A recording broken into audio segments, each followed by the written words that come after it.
to The Fitterist Show with your host, Christopher Allen, where we explore the art of mind and body conditioning.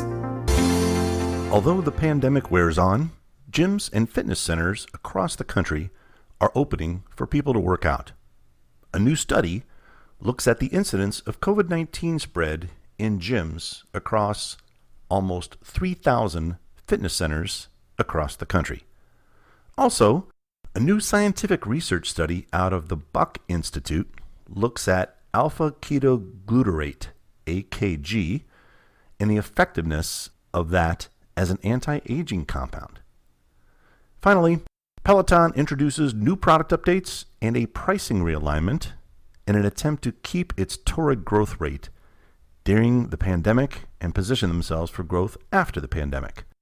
That and more in this week's show. So, let's dive in.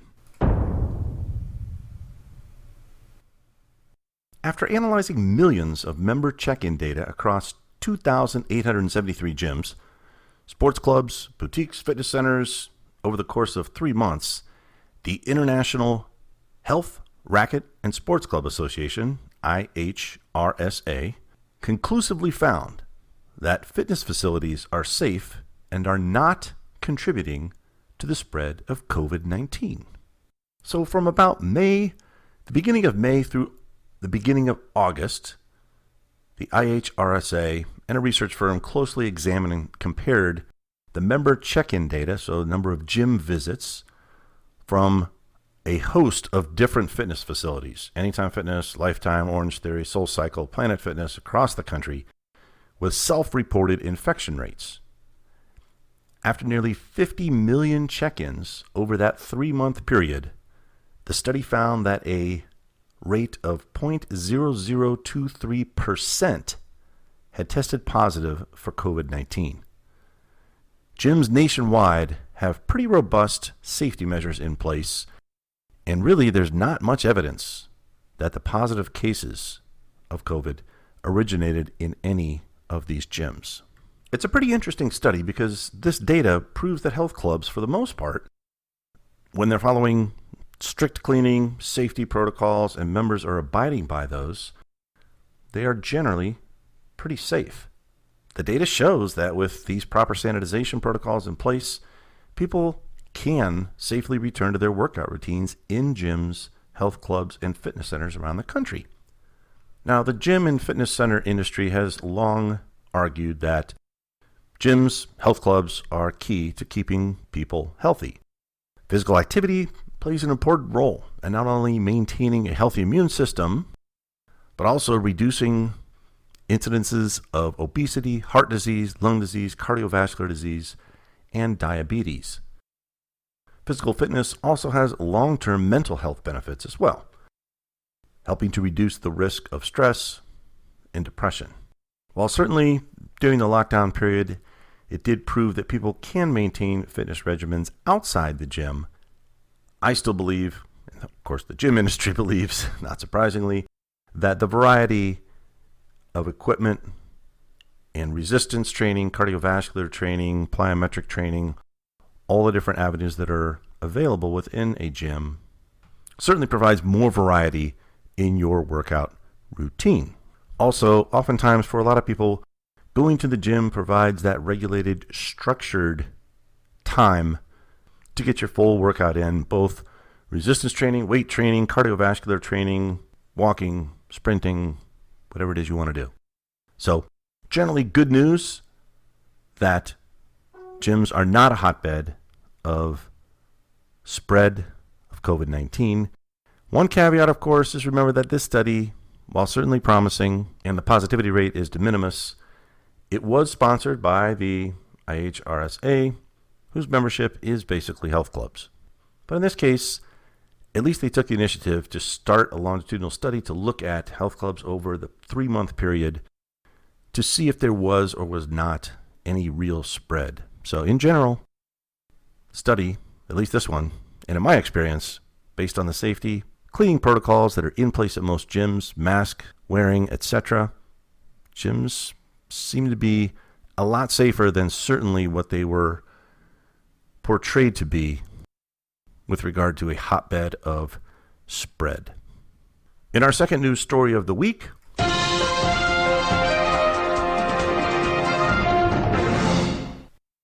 a new study by researchers at the Buck Institute for Research in Aging in Novato, California, suggests that a dietary supplement that bodybuilders might use help stave off some of the ravages of the aging process and may even extend lifespan. The study was conducted on middle-aged mice that found that the consumption of the naturally occurring metabolite alpha-ketoglutarate, or AKG, boosted the health span of the mice by 40% and increased the lifespan of some of the mice by about 12%.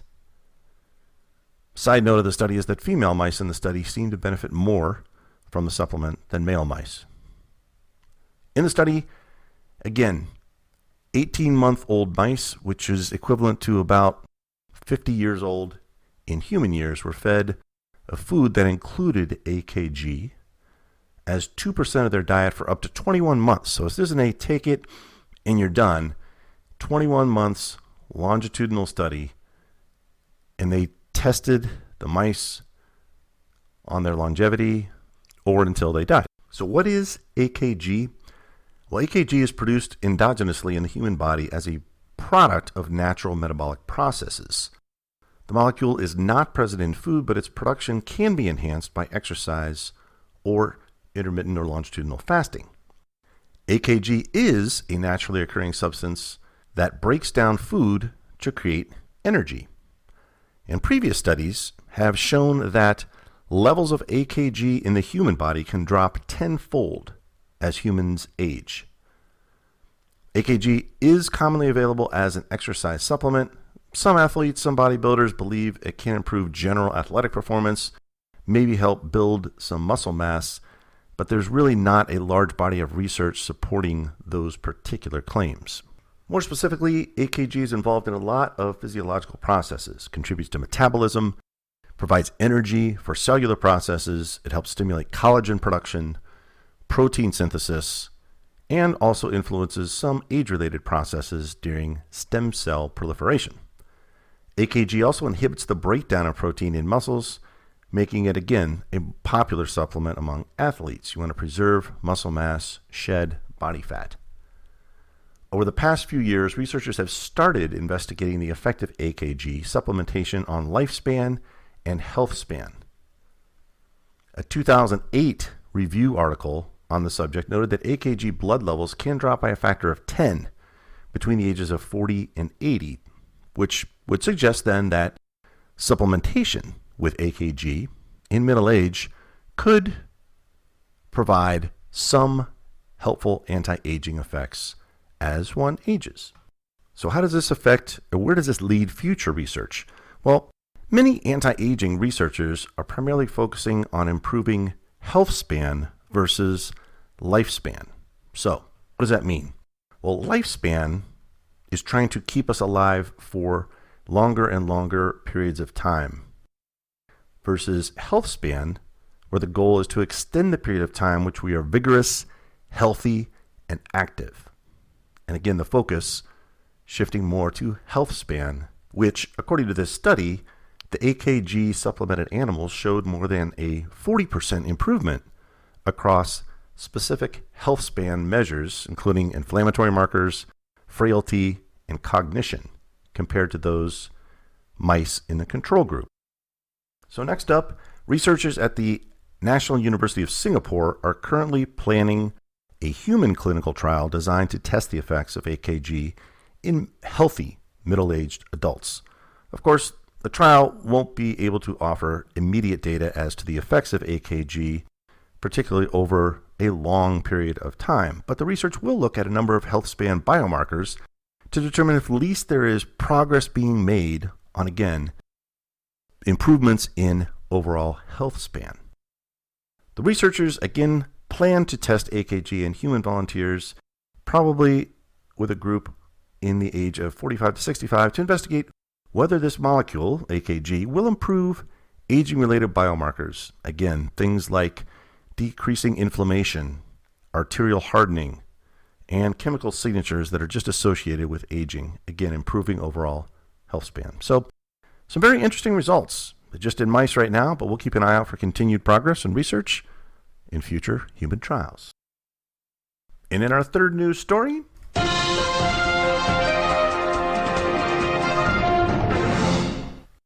Peloton announced that it is expanding its lineup and cutting the price of its core exercise bike by approximately 16% as they look to take a bigger chunk of a shifting fitness market and also trying to go down market with a lower entry price point. Now, Peloton's 8 years old and has literally been on fire during the coronavirus pandemic. Peloton is a leader in the connected fitness space, and with these new product announcements, they're trying to expand their marketplace. So today, Peloton sells two main pieces of equipment. It's a $2,245 stationary bike and a $4,295 treadmill. And on this week, as of Wednesday, they're going to introduce a new $2,500 Bike Plus and relegate the older bike, moving it downstream to a $1,900 price point. Also, they introduce a lower cost $2,500 treadmill and also maintain the existing treadmill priced at $4,300. And as with all Peloton equipment, one of the real money makers, aside from the initial cash outlay, delivery, installation, etc., is their $39 a month, pretty much mandatory subscription for the Peloton content. Peloton currently has, as of their last announcement, 886,000 subscribers paying $39 a month for their Connected Fitness membership program. So you can kind of gauge how many bikes they're selling, because pretty much every bike and treadmill needs to be connected to that service. Now, Peloton announces earnings on Thursday, September 10th, and analysts are expecting healthy growth from the Peloton, both in equipment sales and in its connected fitness subscribers. And core to that growth will be Peloton's stated strategy of really going big in digital fitness technology platform. So they don't want to be just the bike company or the treadmill company. They want to provide a digital fitness platform that allows people to not only take their cycling classes and treadmill classes, but also through that digital technology platform, stream yoga, strength training exercises, running sessions, and also, of course, they're going to be selling apparel and other training equipment that might go along with those non-cycling, non-treadmill digital fitness programs. And of course, the competition's not standing still either. You've got traditional gyms like Planet Fitness, Equinox, that have rolled out streaming fitness classes on digital platforms. You've got competitors like NordicTrack and Echelon Fitness that have far cheaper bikes. They have other streaming equipment, rowers, ellipticals, etc. You've got Lululemon that just paid $500 million to acquire Mirror, which sells a $1,500 tech-enabled mirror with camera speakers. You can participate and stream live classes. So the space is getting crowded, but Peloton's new bike is designed to accommodate multiple activities. Here's a good example of innovation that Peloton did in its new Bike Plus.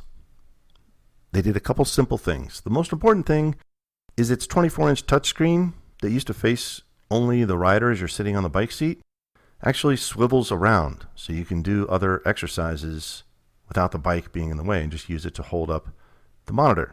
They've also got better sound system, but that touchscreen that flips around, you can do yoga classes, weight training, and a whole separate area where the bike is not getting in the way. So Peloton is continuing to innovate and go after different price points. And the CEO says that they're going to continue to going at lower price points, but also that all-in kind of financed cost of a bike, a piece of equipment plus the subscription fitness service at around $49. He said they're not seeing a lot of resistance as a price point. So we'll see how Peloton does. They got some innovative things coming out. They're going to report on Thursday. I suspect they will do well and continue to be a leader in this connected fitness space. We'll see how they do. And we'll talk to you next week. With that, I'd like to thank you for taking the time to listen to The Fitterist Show. You can follow us on Instagram at FitteristMindBody and on Twitter at FitteristMind. If you enjoyed this episode, please send it to a friend or subscribe to make sure you don't miss any future episodes of The Fitterist Show. My name is Christopher Allen, and make it a magical day.